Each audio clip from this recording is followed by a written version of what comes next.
Have you ever wondered how you can float a structure in Ark Survival Ascended? Well, it's school time, and Professor Pepperonio is here to teach you the basics. Let's start with talking about the rules of foundation support.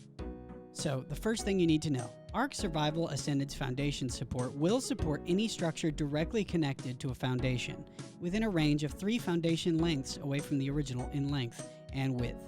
You can connect these diagonally across, creating this shape. This is the foundation support created from a single foundation. The second thing you need to understand is that foundation support will extend up to 50 wall lengths in height before support is lost. That means that building higher than 50 walls tall is, for the purposes of understanding basic support, impossible. So here is a representation of the full breadth of the height, length, and width of foundation support created by a single foundation. We're 50 walls high, and we have this much space to work with.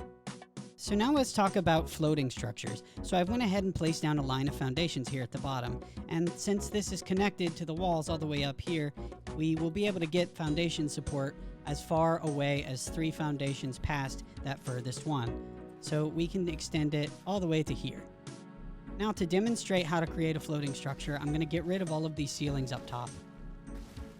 Now we have a line of 50 walls high.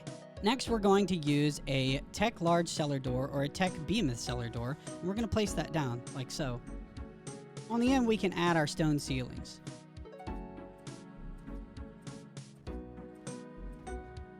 Now we're going to approach the door, and we're going to hold E. Select the Auto Close setting options, and select Auto Close Never. This makes it so that the door will never close again without you selecting it, creating this floating effect. And if we want to, we can get rid of these ceilings and extend these as many as we like. As long as we have foundation support below, we can set these to auto close, never, and you end up with these essentially invisible platforms.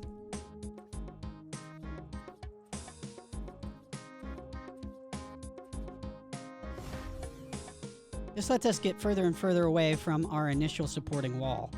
As long as the build is connected to the foundations below, foundation support will remain.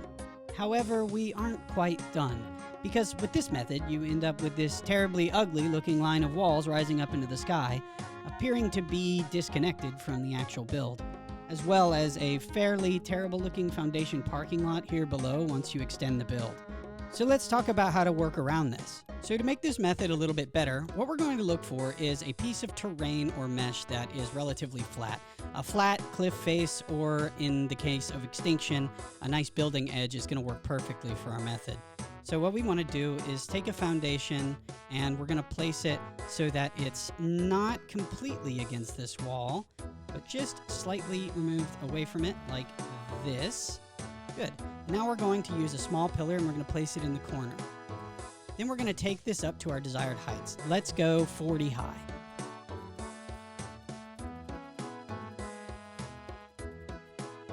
All right, now we've got our base pillar.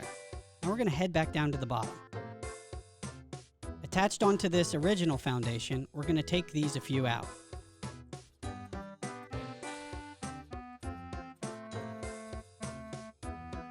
So now we've got a nice line of foundations here at the bottom. When we come back up to the top, we're going to select our cellar doors. In this case, we're going to use the Behemoth.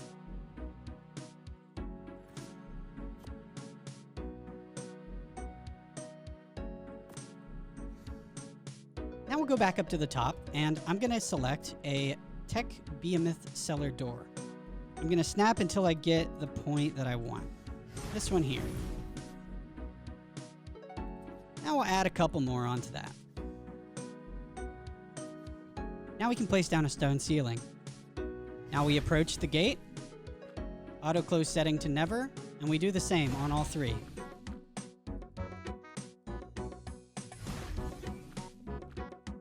This creates a single floating ceiling connected by the cellar doors over onto the original thin pillar that goes all the way down and connects to the foundation support. From here we can add on to this. And when we run into problems where we need more foundation support, all we have to do is go back down to the bottom and continue adding structure support beneath. Since these are technically connected, it thinks we're building a roof. and we can just keep building our structures.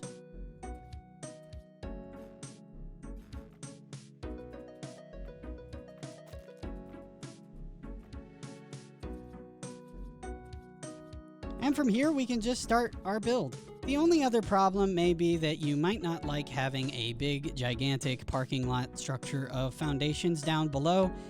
So you can do a couple different things to hide those. You can use plant pots and simply litter the place with foliage, or you can build maybe some other section of your build down below using those foundations. Alternatively, a method that I really like to use is I like to find a place that has a decent amount of water. It's not too deep, but deep enough to where you can kind of hide the foundation. Like here, it's a little bit shallow, but it could work as long as you take the foundation, sink it down to where you want it, and then build off of that. So that way the water kind of hides the foundation parking lot a little bit.